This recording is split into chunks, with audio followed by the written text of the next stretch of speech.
que ce n'était pas la première fois que ça se passait, y compris en présence des enfants. Ouais. C'est ce qu'elle indique.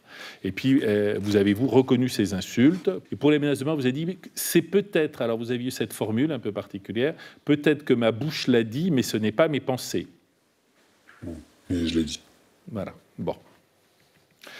Actuellement, quelle est votre situation professionnelle ? Je suis sans emploi. Sans emploi. Qu'est-ce que vous avez comme revenu ? J'ai 950 € de chômage. D'accord. Où est-ce que vous en êtes par rapport à vos problèmes de consommation d'alcool, qui étaient des problèmes quand même importants ?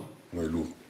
J'ai fait beaucoup de rendez-vous avec les addictologues, groupe de parole, et donc je ne bois plus, mais je suis encore sous traitement, et D'accord. donc je ne bois plus d'alcool, et j'ai arrêté le cannabis aussi, parce que je fumais aussi beaucoup, et j'essaye de m'en sortir. D'accord. Vous n'avez pas apporté d'éléments de prise de sang, de choses comme ça ? Oui, j'ai toutes les attestations de... Montrez. Certificat de présence. En septembre, octobre, oui, d'accord. Normalement, il y a le résultat de prise de sang aussi. En addictologie, il y a des consultations, septembre, oui, d'accord. Madame l'avocate, je me permets de vous donner ces pièces. Alors, monsieur, pourquoi vous avez souhaité faire appel de cette peine ? En fait, c'est pour pouvoir voir mes enfants et que mes enfants puissent me voir aussi. Oui. Parce que, vous savez, il y a une enquête de CAVIM pour savoir s'il y a eu des violences faites sur les enfants, il n'y en a pas. Et habitant très loin, pour voir mes enfants, il faut que je fasse les kilomètres, que je loue quelque chose pendant une semaine ou un week-end. Oui. C'est hyper compliqué. Et quand j'ai mes enfants au téléphone, ils me réclament « Est-ce que tu seras là pour mon anniversaire ?» Oui.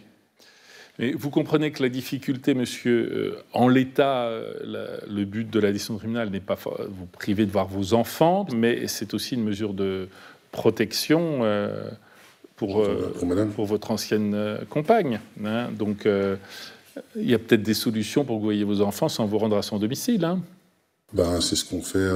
Ils ont passé 15 jours avec moi d'avril. Oui. Ça m'a coûté 3 000 € et maintenant je suis fauché. Voilà. Oui. Oui.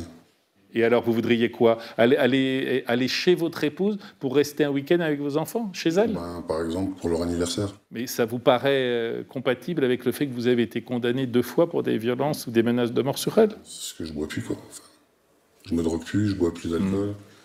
Mon comportement a changé. On est souvent en contact, je vous dis, avec la mère des enfants et les enfants. Et ils me réclament, donc je sais pas. Qu'est-ce qui peut faire penser que les violences pour lesquelles vous avez été condamné, il y a quand même, on parle d'une condamnation au mois de janvier 2023, hein, on parle d'une condamnation il n'y a même pas 5 mois. Vous avez été condamné pour des faits de violence sur elle.